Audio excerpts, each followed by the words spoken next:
Let's see if we can tag a couple of people on this morning. See if we can tag a few people on this morning. Well, yeah, we're gonna tag a couple of people this morning. This morning this is gonna be a short video. We're gonna keep it real simple. We're gonna look at a couple of scriptures that I think gonna be real important. If the camera shift, it's gonna shift back. I just want to be able to tag some friends. Tag some friends right quick. Not gonna tag too many of them. Just enough. I generally don't do personal videos, but every now and then I'll do one just for to encourage some of our brothers and sisters.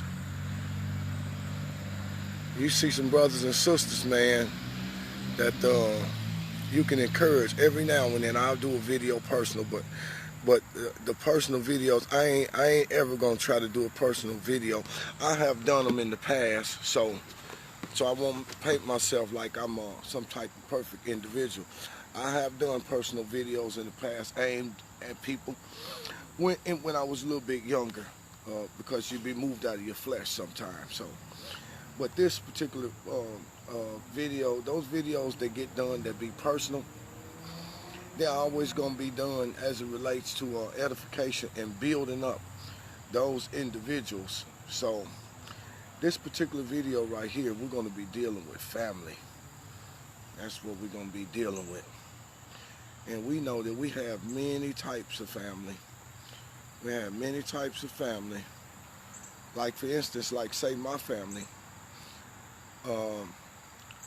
Me and my sisters and brothers, we all have the same mother and father. But our mother and father was divorced. So that meant that we came up, even though we was all of the same, blood. And my father had one child out, before he got with my mama. And even though that's our sibling and we love her and we done met her and even spent time with her, it's just like she disappeared. We don't know where she at. We don't know how to find her, but we know she's our daddy's child. These are some of the things that happen, when people can't stay together. So today we want to look at some family situations. Now, when I look at my family could be a very big family. When you put us all together, when you put the cousins and the nieces and the nephews and all that together, then you can have one grand family event, and it can be massive, and all of your family. Well, that's the family as when you're looking at it from a generational standpoint, because what you're doing is you're tying each generational branch of family together and then bringing them all together. I want to start this off by reading the scripture, and this is coming out of Proverbs chapter 3, verse 27. It says, "Do not hold good from those to whom it is due, when it is in your power to act. If you have the power to do good, do it, as if you was doing it for the Most High." And that's what we aiming to do this morning. We are seeking to do some good on this morning by just acknowledging. And in any given moment, we will find a lot of families that are able to identify with this same particular thing. So even though we are looking at giving honor to a particular family that's associated with me in my immediate environment or arena, this same thing could be said about many families, some known and some are not known, but the same thing could be said. So we have another type of family that exists in the earth, and this is the family when two men, a man and a woman, get together, and then they produce children. That child that comes seals that particular union and takes it from being a union between two to a family unit. And so we had a type of families, like we said, that end in divorce and that the children are split up, or one with the father, one with the mother, and then from time to time the children take it upon themselves to tie themselves together, because the mother and father seem like throughout the rest of their existence, they don't have the type of cohesiveness to where they can be together and blend together and really enjoy the fruits of the families that they have produced. And we have another type of family, that is the single parent family, you know, and so that's falling up under the same lines of those that split. But see, now it's the difference between two people that are married and then get a divorce and split versus somebody that just constantly having children out of wedlock. And this is where you end up with this extreme type of dysfunctional family. That is where a woman may have multiple children by different men.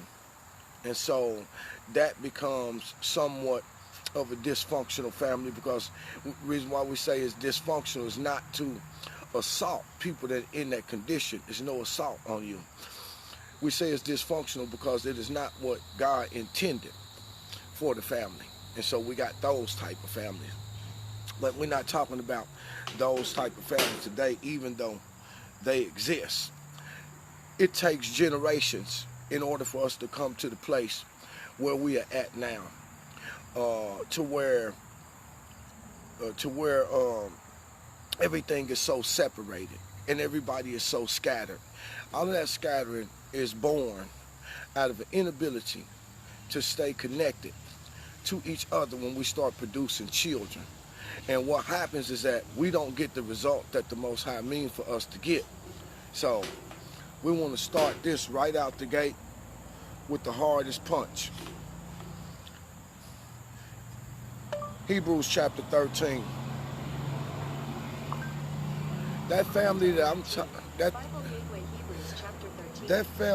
I'm talking about is my next door neighbors. I have some next door neighbors, you know, next door neighbors to me, Mr. and Mrs. Dunn.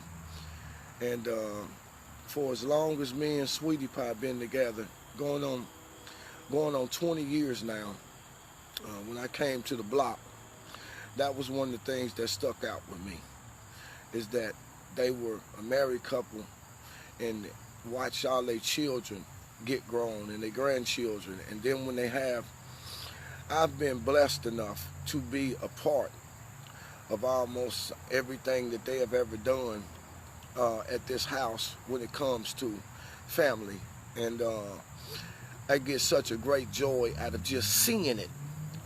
Just seeing it, because you know there's a part in you that knows that this is a part of life that you're not going to experience. Because only those that are able to endure, persevere through the circumstances of life and find a way to stay together, only those that are able to do that will reap the benefits of what it is to see all of your children get grown, and then see all of your grandchildren and all of that in one place. Okay? And that's to be commended. And this is one of the things that we have lost. And so I don't care what your religious background is, what your religious ideology is, because you can call yourself a Christian, but we have more single parent families sitting in church. Everybody know that the church is composed of more women than it is men. And even the men that are there, you know, many of them are not married. Many of them will find them a new wife in church. So there is no religious order that's going to blot out these things. There are some things that can happen in this life that will touch everybody. And when we look at ourselves as a people, this is one of them, okay? And so we deal with that. Our Christian brothers and sisters that are in the church, that love Jesus, that, you know, striving to do the right thing. But see, one thing that people are not being mindful of is that the greatest thing that the Most High ever did, the greatest institution that he ever put in the earth, the greatest thing he ever did for man was to bring him woman. And then the greatest thing that he ever did for the woman and the man together as a unit was bring them children. You see? And so those are the greatest things. And so the greatest thing that he has instituted in this world is the entity of marriage. It is the entity of marriage because from marriage comes all of God's purpose in the earth, to be fruitful and to multiply. to be fruitful and to multiply and fill the earth with what? Adam was made and created in the likeness of, and in the image of God. God created him, blessed him, and called and told him be fruitful and multiply and fill the earth with images and likenesses of the Most High. You see, you can't fulfill that mandate by yourself. You can't fulfill that mandate when people are constantly in divorce because they are breaking the first covenant that the Most High ever gave to the man and the woman. And if you break in the first covenant that the Most High ever gave to the woman, how are you going to get number 2, 3, 4, 5 right if you never get number 1 right, which is the most important thing? Now, you may enter into some personal blessings as it relates to you as an individual, but when it comes down to the blessings that's supposed to overtake the world, it's going to be literally impossible to do that, because you cannot produce and fill the earth with images and likenesses of God when we operate in the way that we operate in. And so there's many brothers and sisters, we have authoritative mindset in this day and in this hour. And many people don't want to declare this because I know that it's not what you feel in your heart. It's not what you would say with your mouth. But it is what's bedded deep down on the inside of you, whether you agree with it or not, that the children that the Most High give you, they are not that important. I am more important than the children because I got to have my way. And if I got to have my way, that means that, you know what, I can't deal with this no longer.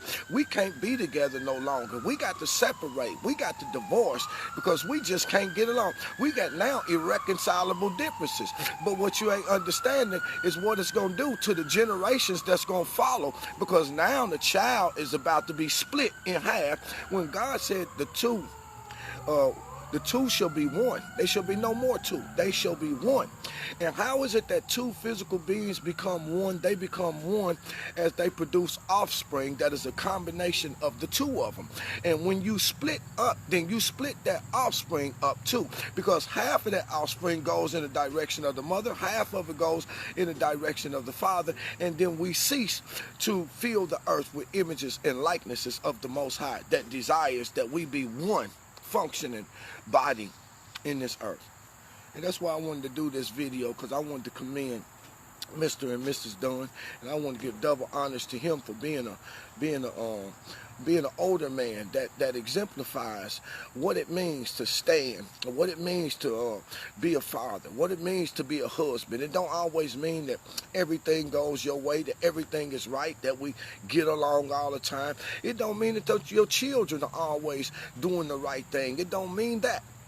It just means that at some point there are more things that are more important than yourself, to the point to where we're able to get over these things. Now, to my brothers, I want to tell you this. It don't matter in what you can catch. It matters in what you can keep. Oh, I'm a player. I'm a Mac. I had this one. I had that one. You see, that's a bunch of foolishness that have whipped and thwarted the mindset of brothers. Stops them from being able to exemplify the Father's righteousness in this earth, because they don't understand. It ain't in what you can catch. How long can you keep it? Okay, you catch her, but 20 years later, will she still feel the same way about you? 20 years later, is she still willing to spend another 20 years with you? 20 years later, could you ask her, hey, would you marry me? And she'd be willing to do it all over again. See, that's a man. That's what it means to be a real man. A real man. He'll have the ability to hold on to the things that God placed in his care. And the scripture tells us, hate not husbandry, neither laborious work, because they both go hand in hand. There ain't no man that is married that don't have to work hard. Whether he had to go work hard in the physical world to make a living and take care of his family, or whether he had to work hard with his wife, or whether he had to work hard dealing with his children. God's word says, hate not husbandry, neither hate laborious work.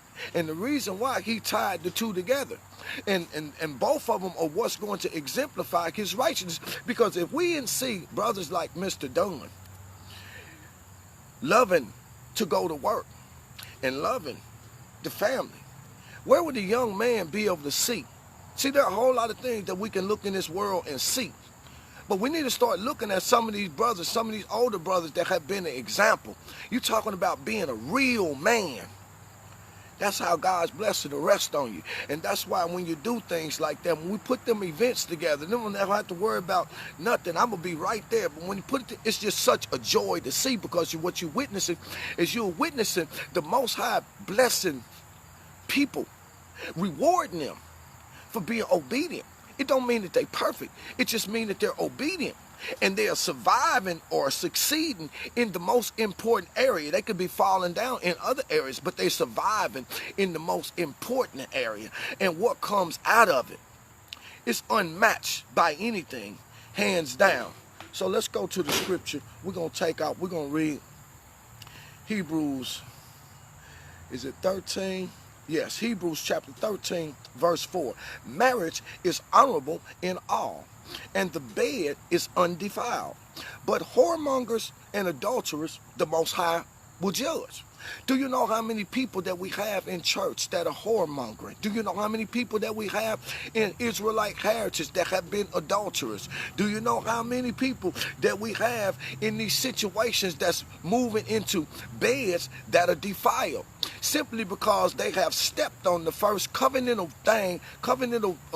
blessing that the Most High had given them. They stepped on that.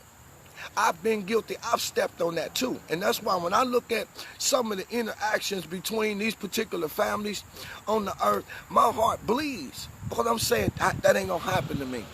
That's not going to happen to me. Because I didn't remain, we wasn't able to remain with the wives that we married, that we had our children by. If that was the case, then we would have seen our children get grown.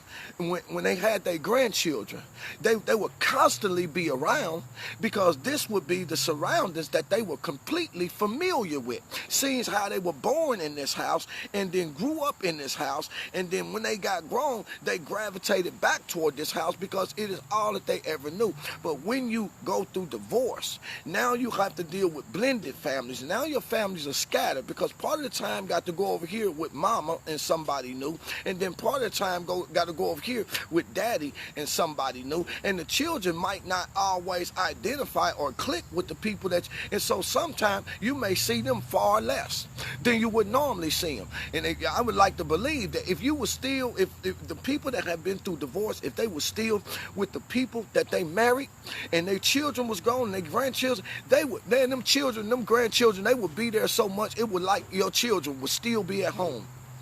He said marriage is honorable in all. These are warnings that are contained in these scriptures too. Somebody is exemplifying the fact of how honorable marriage is. Because in this particular case, it said marriage is honorable in all. That ain't just talking about no sex, because there's a line of distinction that runs between that. He just carved out and the bed. But see, first he said all. Marriage is honorable in everything. That means every facet of life, when you're able to stay connected with your mate. He said it is honorable. It brings you into all types of blessings, because one of the promises is that he that find a wife find the favor of God. You know what I'm saying? He find a good thing and he obtains God's favor. And so by that standpoint, it causes marriage to be honorable in every situation. You're honored when you go on your job. You're honored when you go to church. You're honored when you go to Sabbath class. You're honored when you go out in the world and you with your mate. You're honored when you go to any event. You're honored when you go amongst other family and friends when you're able to do this. He said, and then to cap that off, the bed also is undefiled. Now, I'm not saying, you know what I'm saying, that, you know, you tie your husband up to the ceiling fan and spin him around, or I ain't saying crack no whip over his back or nothing like that, but I'm telling you this. It's honorable in all. And so married couples have access to things and the ability to do things that the natural people do not have access to. He said it's honorable in all, and the bed is undefiled. That means that the bed is clean, because sexuality was created to them that would pledge their allegiance one to another up under the banner of the Most High.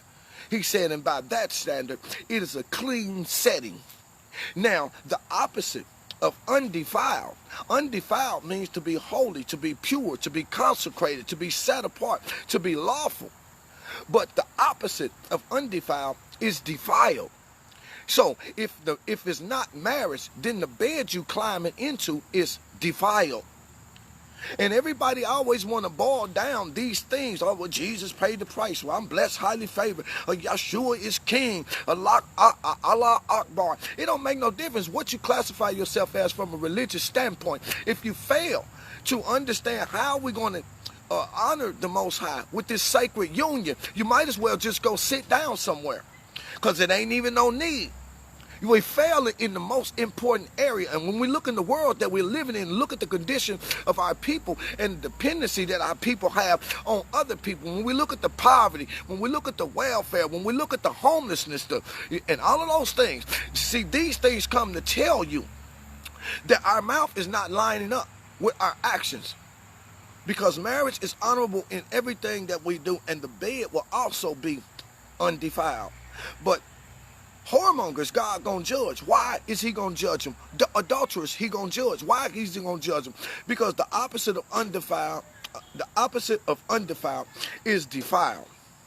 And just the same way that you climb into a clean bed when you marry, you climb into a defiled bed. That's like if somebody bagged up a trash can. Just think about it. Indulge me in this thought and just think about it. If somebody bagged up a Deffenbaugh trash can into your bedroom, and you open up your window, and then they dumped all of that garbage in there. You see, would you climb into that bed? 9 out of 10 times, people wouldn't climb into that bed. You wouldn't climb into a bed that got dust in it. Nobody want to climb into beds that's defiled.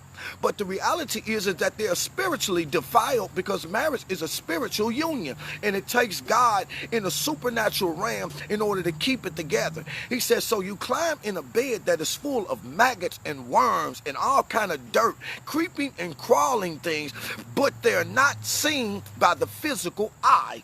That's why a man can crawl into a defiled bed and come out scratching and itching. He can't see the crabs, but they're there covering himself. He can't see the syphilis, but it's there. He can't see the gonorrhea, but it's there. He can't see the chlamydia. He cannot see the AIDS virus. He cannot see any of those things, because the bed is spiritually undefiled. And now, because you are creeping into a place that is defiled, you are moving into a realm of the spirit that you can't see with the physical eyes, because sexuality is a spiritual thing.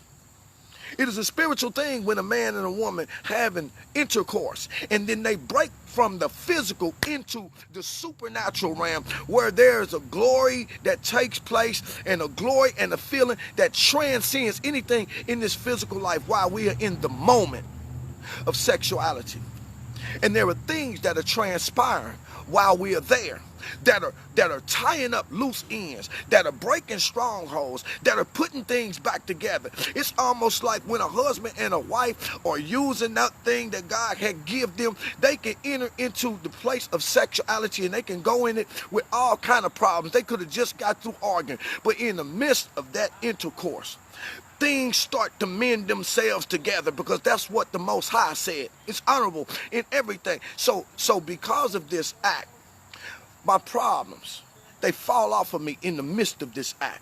Where I couldn't sleep, now I can rest. The thing that was worrying me to death, when I come out of there, I got the answer to it, because I enter into another realm. Now, when you're dealing with a defiled situation, you're entering into another realm of the spirit, brothers. Hear me, brothers. I'm telling you what God loves. I'm telling you what God loves. Sisters, I'm telling you the same thing. Hey, I got children. I tell them the same thing. You ain't got to listen to what I say, but you got to live with the choices that you make. You see, and you got clinics all over the world that's full with herpes and everything else, that people have contracted things that they can't get rid of, they got to live with for the rest of their life. Some people have severed their chances of ever having any hopes for a successful marriage, because they contracted something by climbing into a bed that was defiled. But for those men that are able to honor the Most High by forsaking all others and clinging to their wife, and then producing that godly offspring, and then leading the way, showing them the example. How is anybody that witnessed their parents been together 40 years, gonna come up with any excuse that's worthy enough for divorce. That's why many of the people that witness their parents stay together all these time, they usually reproduce what they seen. And that next generation of children is the blessing that the Most High said would follow you. They usually do the same thing and stay together because they don't have no excuses. They seen their mother and their father do it. This is you know, I wanted to bring this message on here, you know, just to encourage my neighbor. And ever since I got on this block, when I got on this block, I was beaten down, broken. Me and Sweetie Pie got married, and then we turned around and lost everything. We lost the business, you know what I'm saying? I lost the house in the housing crisis. I had to sell my car, you know what I mean? And then her car, somebody hit us head on. We literally went all the way down to nothing, to where we was driving my daughter's car around. And when we finally did get back out here, because this was where Sweetie Pie lived before we got together, and we got back out here to her house, and it was in shambles. It was a mess, you know what I mean? I don't know how to do nothing, but we tinker with that thing. And I tell you, I come out there and I sit on that porch, and I would draw encouragement from the man across the street. Because I would see him, every time I see him, he'll be doing something productive. He might be painting the house. He might be out there washing the car. I see the children pulling up, and I see how they all be out there and having a good time. And I only told Sweetie Pie, man, I wish I knew them, man, because I could be able to go over there and hang out with them sometime. But lo and behold, eventually came a point to where I was able to do that. And just like I tell Mr. Dunn now, and I say, you know what? I have learned so much from you, even though you ain't never spoken in words. I learned it from watching. Because I say this often, that your words can be rejected, but it's your demonstration that won't be denied. It's your demonstration that people gonna be paying attention to. It's how you walking. It's what you're doing. I sit there and watch Mr. Dunn get off at 4 o'clock in the morning. You know what I mean? Be up at 2 o'clock. Go in and work sometime 18 hours a day, and then we'll come out and sit out and crack us a cold Miller High Life or a genuine draft, a little beer that he drink or whatnot, and then he repeat this process for as long as I knew him. But it put him in a position to where if his children ever had a problem, I got him. Well, you know, I just had to, you know, spend X amount of dollars on the wedding. You know what I mean? We just got through paying off this for the college. You know, hey man, that's beautiful. That's beautiful, because it's a worse place to be in. It ain't nothing worse than for you to be in a situation to where your children can need you and you can't be there for them. They need help and you can't help them. They need money, but you ain't got a dime. You know what I'm saying? See, that's a miserable place to be in. Marriage is honorable in all, and the bed is undefiled. And the Most High say that we should give honor to them to whom it is due. And this is some people that's right next door to me in my life, you know what I'm saying, that I will give honor to them for that. But I wanted to make the video to lift up and raise up our brothers and sisters that are married right now, that may be young, that you may be struggling, you may be ready to give up. Well, man, don't you give up. Don't you give up, because you never made your vow to your husband and your wife. You made the vow to God. He said you promised to do these things as long as God help you. And God is willing to help you as long as you got breath in your body. But to those that will become rebellious, you literally reject God's help.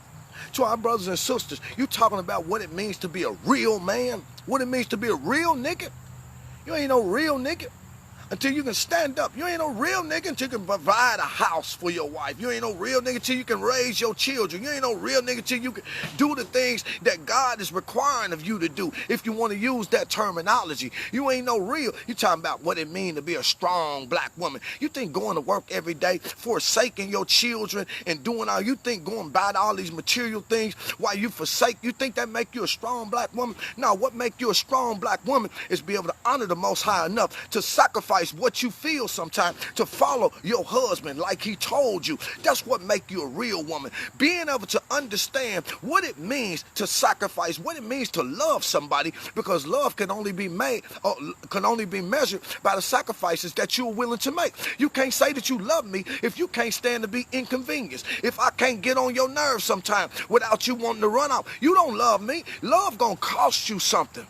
And for the brothers and sisters that are married, they have found out these things, that it ain't all about love. It's about obedience. It's about producing the next generation of godly offspring in the earth so that they can manifest the Most High's glory in this world. That means that I sacrifice my life in order to raise my children in a way that they will exemplify the Father's righteousness, and then they'll grow up with that same mindset and produce many more children, images and likenesses of the Most High. They will then sacrifice their lives so that they can get the right things into their children, that those children may multiply and continue to multiply and continue to multiply in selflessness.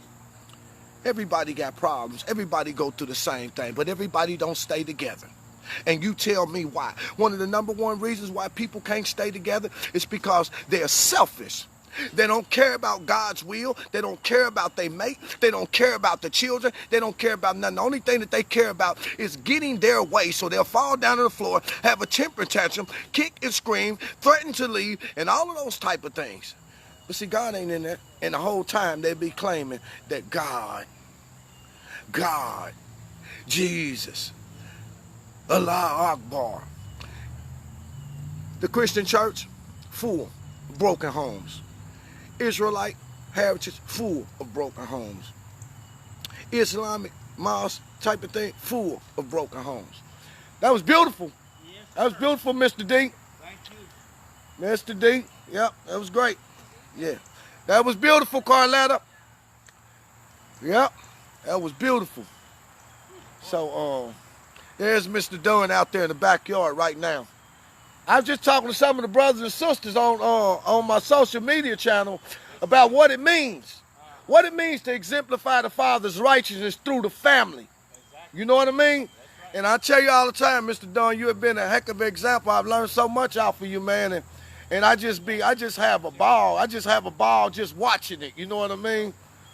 Yeah, so it's all good. So brothers and sisters that are you in these situations, you can get through them. It ain't gonna be easy, but you can get through it. You can get through it. We don't have no choice but to get through it. We don't have no choice but to get through it. Now we got another family that we ain't gonna talk about that family, but it exists. I don't knock brothers when they have multiple wives. I don't knock brothers and all that, because they can look in the Bible and find it in the Bible gives them a right to attempt to do it. But at the same time, the same scenario still apply. Same scenario still apply, because there's many brothers that have multiple wives, ain't been able to stay together with them. But they still hold on to that. You know what I mean? They hold on to that multiple wife scenario. Now I ain't tripping. If you got 4 or 5 wives and you produce children by all of them, and you've been connected to all of them, and they all still with you after 20, 30 years, hey, more look, have at it. You got my full support. You got my full support.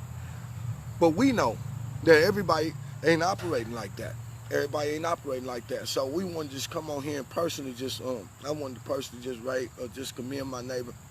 I will shoot them this video, and they'll get the opportunity to watch it for themselves. But it has been nothing short of a joy. And I would like to think that many of the things that I've accomplished when I got frustrated and got tired, every time I go and sit out on my front porch and I look across the street, and I find Mr. Dunn hand busy. His car gone, I know he at work, you know what I mean? And his hand busy, and something always getting done. And see that, I just say to myself, you know, that's the life I'd like to have. I would like to be to the place to where I could do the things that a man is supposed to do the things that a father is supposed to do. Those are some of the things, and that don't just talk about Mr. Dunn, but we got to talk about the wife too. The wife too. You know what I'm saying? The wife too, because it's that wife that stand beside the man. He couldn't do what he do if it was not for the woman that was standing by him. But after all, God said, "And I will make for him a helpmeet." That means that's somebody to come alongside and help him. And to our sisters, you don't always get the acknowledgement or the praise that you need, only because the man is the one that's being seen out front. But see, we look at the book of Proverbs where it talk about the virtuous woman. She said her husband is known at the gates and he sits amongst the elders. All of the things that were productive, that were coming out of this man, they were because of this woman. This woman. And that's why I'm telling you, sisters, you want to call yourself a strong black woman. You ain't being no strong black woman if you got the mindset, I don't need no man, I don't need no man. That make you the weakest, pathetic woman on the planet. Because if you don't need no man, then you're denying the very reason that God created you. You're denying your existence. You couldn't reproduce and fill the earth with offspring without a man. Well, now you can move into a wicked system and start being producing children through the guise of fallen angels and wicked spirits of demons, like many of the sisters are doing, that calling themselves strong black women. They title themselves strong black women because of the career that they have.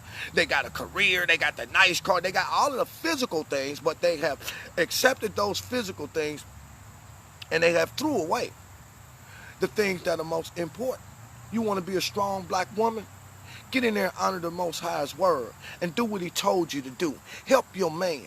Say, well, he ain't no good. He ain't no good. That man ain't no good. Well, if he ain't no good, that's an opportunity for you to analyze what type of helper you are. Because if you putting forth the right help, a woman can take a raggedy, no good man and start helping them in the right areas, and that raggedy, no good man will become a man that all of the women before him want back. Oh, man, he wasn't like that when he was with me. He wasn't like that when he was with me. I want him back. No, you ain't getting him back, because he ain't just simply wake up one morning like that. He like that because I helped him in the areas that he needed help in. I went to the Father and prayed about it, and the Father showed me what areas he needed to help in.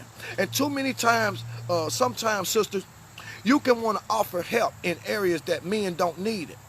And when they don't take it, you can frustrate yourself. Well, you don't appreciate me. No, it's not that men don't appreciate women. It's just that men need help in the areas that they need help in. So if I ever ask you to help me with this, that's the time that it's going to count. And when I ask, I need help, baby. I need help with this, baby.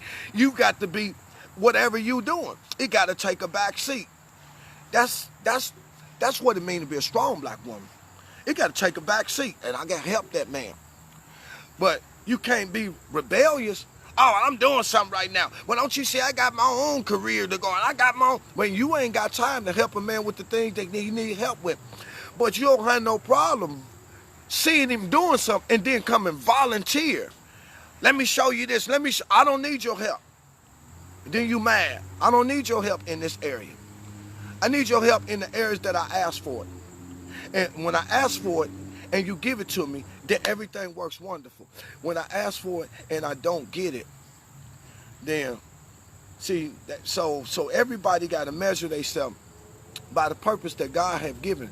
I don't know many men that like to go out there that love laborious work, that love these things, but he had to sacrifice himself and go and do it because it's what God said.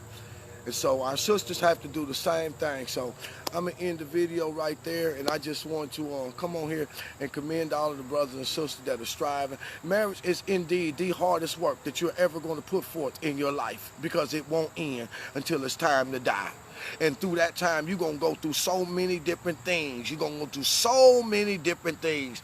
But if we're able to endure and persevere through it, then the rewards that we get, they're going to be like what I seen over there in that backyard yesterday, that all of them children, all of them grandchildren, and everybody else, other family that's being affected by this family.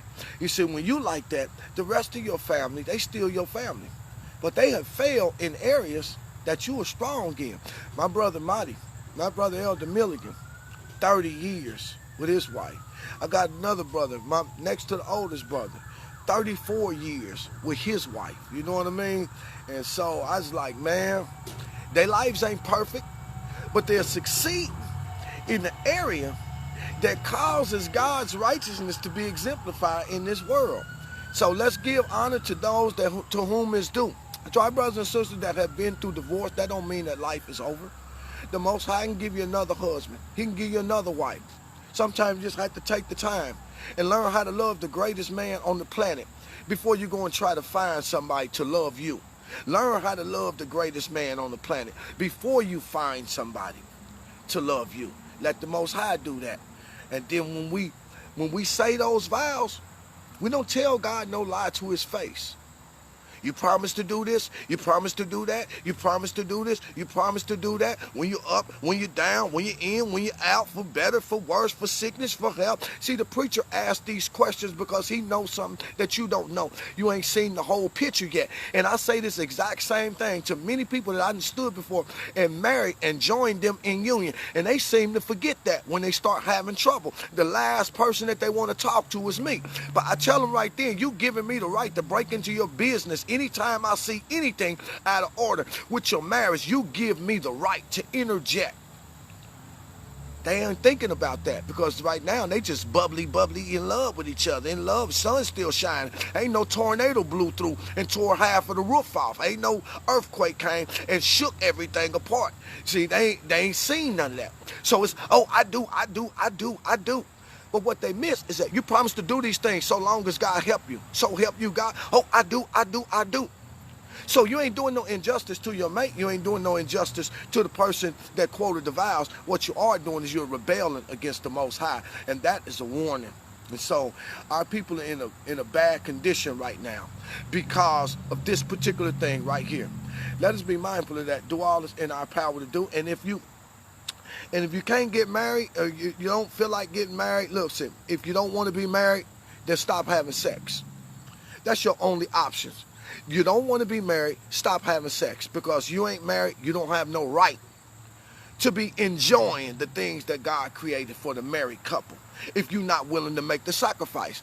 Hey, my daddy always told me, son, if a woman is good enough to lay down with, she should be good enough to marry. It taught me to be very careful who I laid down with. If I didn't think that the woman was going to be good enough to marry, so why would I be having a one-night stand? Why would I be jumping in somebody's maggot-infested, cockroach-ridden bedroom if I didn't have no plans on marrying them? I'm too great for that. Man, you got to start seeing yourself better than that. We know that the majority of women are overcame more of a fornication than we are because they can't force you to have sex. But you got to grow some. You got to have some strength to be able to look a woman in her face and say, sister, you know what, you fine and I like you and all that, but you too much woman for that. I couldn't even treat you like that. You know what I mean? You too much woman for me to just jump in your bed and then just walk off tomorrow. I can't do that. I'm too much man to do it, but I want you to understand you too much woman to do that too. You need to make up your mind what you want to do. If this is something you want to do, let's both seal our fate and then build our life together, have us some babies, raise those babies right, get God's blessing on our life, and then live our life in a way that exemplify the Father's righteousness in this dark, dim little world. And that's what we need.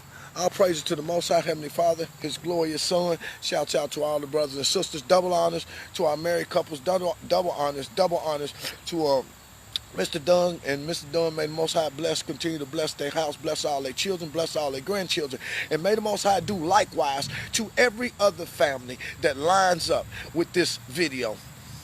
Shalom.